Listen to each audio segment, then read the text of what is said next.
Ok, si lo hacemos con lógica, ¿no están en más problemas ahora por haber apagado las cámaras ahora antes? Señores, siguen saliendo detalles a la luz sobre la muerte del cantante de One Direction, Liam Payne, que le dan pues una nueva vuelta a la investigación policial porque hay muchas preguntas que no se han contestado.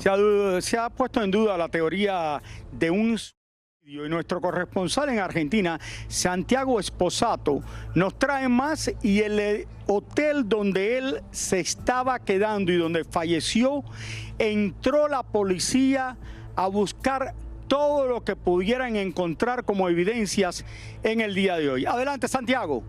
Hola, Santiago.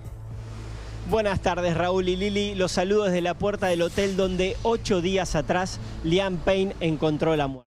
La investigación policial continúa y lejos de esclarecerse lo que pasó aquel miércoles 16 de octubre, los interrogantes se multiplican. Pero los invito a ver las últimas novedades de este caso. Este miércoles, la Policía de Investigaciones Científicas realizó un allanamiento en el hotel donde murió el cantante británico. Los investigadores creen que falleció en medio de un posible episodio de salud mental inducido por el consumo de estupefacientes.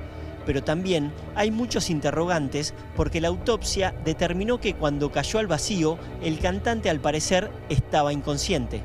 La policía de la ciudad de Buenos Aires allanó el Hotel Casa Sur, donde murió Liam Payne, justamente para buscar documentación relacionada con los empleados del hotel, aquellos que todavía son empleados y que son ex empleados, porque la sospecha justamente es que uno de esos empleados fue quien le vendió a Liam Payne. Los allanamientos se dieron para determinar fundamentalmente quién fue la persona que le vendió las drogas que fueron encontradas por toda la habitación que ocupaba el cantante.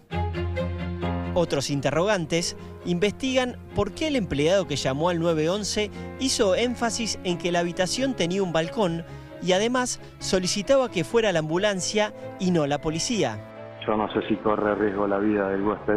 Está en una habitación que tiene balcón y bueno, estamos un poco con temor de que haga algo.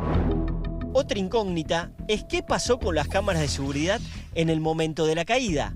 ¿Por qué dejaron de funcionar exactamente una hora antes del fatal suceso?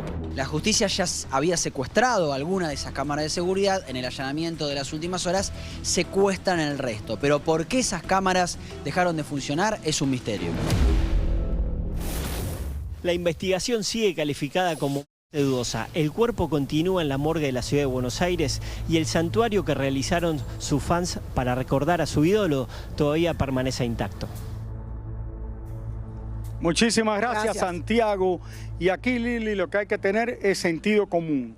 Yo creo que no quiere decir que lo fueron a y le dieron un tiro, le hicieron algo de esto, no. O que lo tiraron y lo tiraron por el balcón.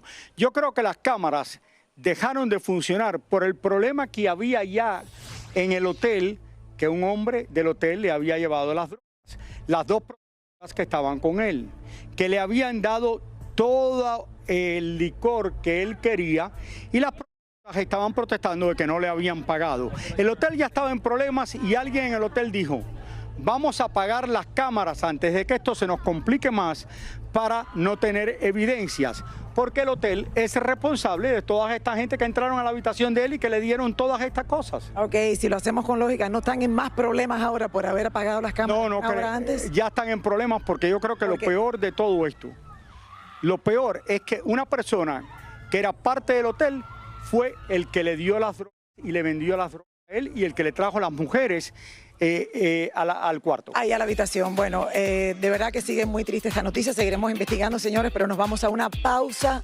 Seguimos. Ya volvemos con más de Casa de Campo. 50 años celebrando con el Gordo y la Flaca desde Altos de Chabón.